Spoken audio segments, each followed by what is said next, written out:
Hey, rail fans and model railroaders. Welcome to another episode of Getting Back on Track with Steve. We've been working towards laying down the track on our layout, and today we want to focus entirely on setting up a couple of inclines so that we can go from our peninsula to the upper level at the backside of our track. Now, there's a couple ways you can go about doing this. One being just go out and buy some incline set from Woodland Scenics. But those things run 25 to 35 bucks a pop. And I'm trying to save money as I'm going anywhere I can. And there's a few things we can do. So one of the things I've been considering is just using the 3/4 inch foam board I have. We could laminate 3 of these pieces together and just cut the 2-degree incline ourselves. So I thought we'd give that a try. Now the areas we're talking about are the turnouts on our peninsula leading out to the upper elevations. Take a look here at our track plan. Here's the overall track plan. We are focusing on the peninsula and the 2 turnouts that we have placed there. In order to switch up to the upper elevation, we need to install 2% inclines to rise 3/4 of an inch. Fortunately, we have 56 inches of space to accomplish this for each of the turnouts. So now that we all understand what it is we need to focus on for these inclines and where they need to go, let's go ahead and focus on how do we get there. So we need to go and cut up our strips of 3/4 inch foam board. We're going to need to glue them together, and then we're going to need to come up with an idea that'll allow us to cut that 2-degree slope onto these to make sure we don't want to go over that. And we don't want it to be all wavy so that we're bumping along and derailing every time we get on them. So I think we got a pretty good plan on how to do this, and I'll explain as we go. So let's get this work done. Our first order of business is trimming a 1-foot piece off of our 3/4 inch by 4 by 8 sheet of foam board. I like to use this saw guide to make nice straight cuts using my razor, then snapping and scoring the line.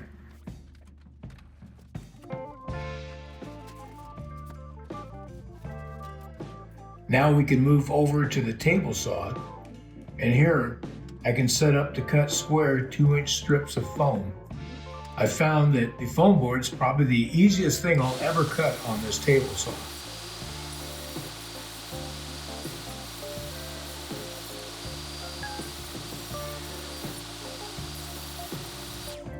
So back at the workbench, we can use the flat surface for laminating our pieces. First, we need to give them a good wipe down and remove all the dust and debris.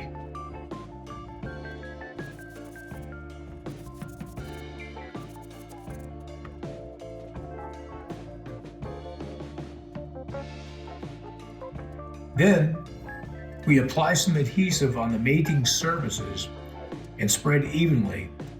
We're using the same Loctite foam board adhesive we've used in the previous videos.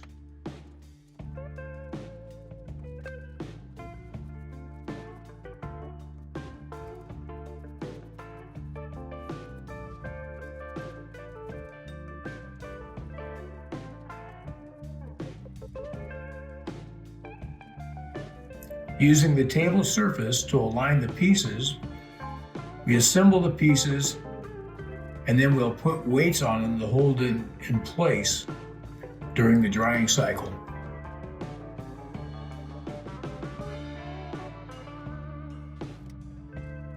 Moving back to the peninsula, we secure the laminated pieces with T-pins to mitigate any movement during the trimming activity.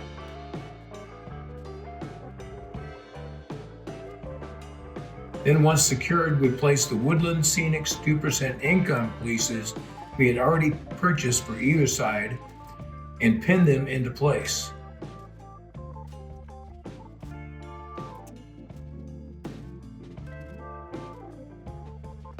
Then using strips of 1/8 inch MDF to protect the risers from heat damage, we can use the hot wire cutter to slice through the foam board.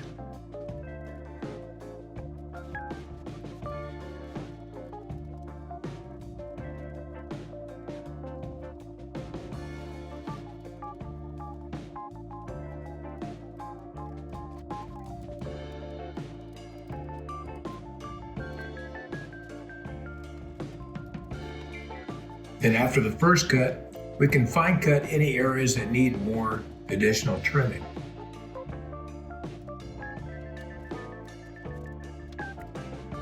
And once trimmed, we break down our makeshift jigs.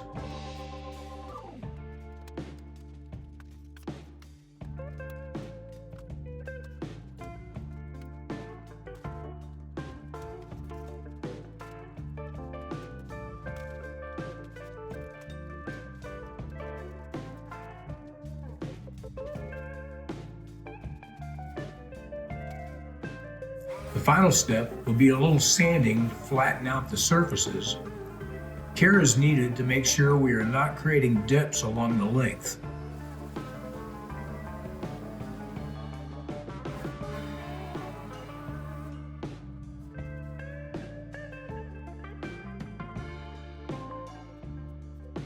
Now we need a transition area to accommodate the required curve in the track.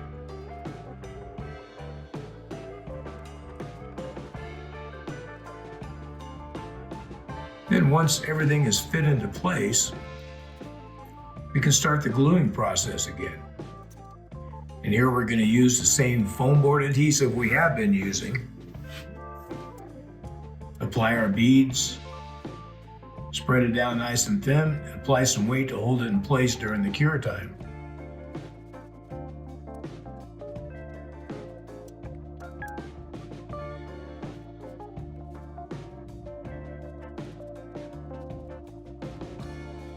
I went a little overboard on the adhesive on this part right here. I had such a mess. I was shoveling this stuff off onto another piece of wood just so I wouldn't make a huge mess on top of the Peninsula. But hey, live and learn.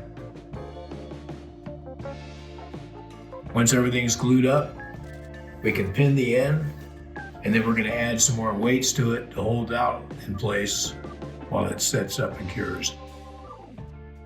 And here's the completed product.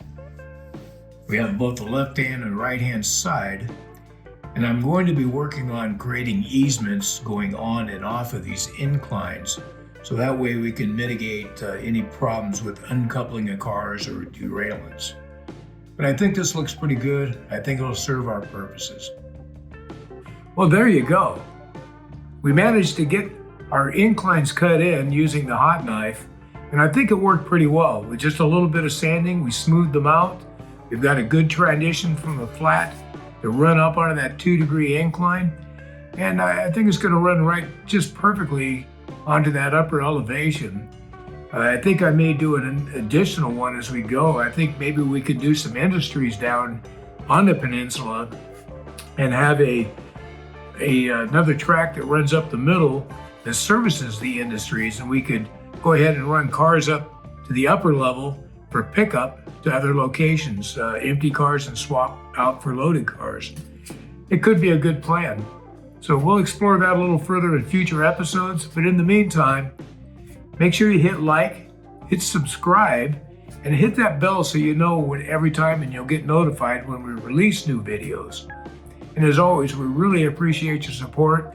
We've been having a great time conversing back and forth with you in the comments. So leave a comment, and we'll see you next time on Getting Back on Track with Steve. Bye, guys.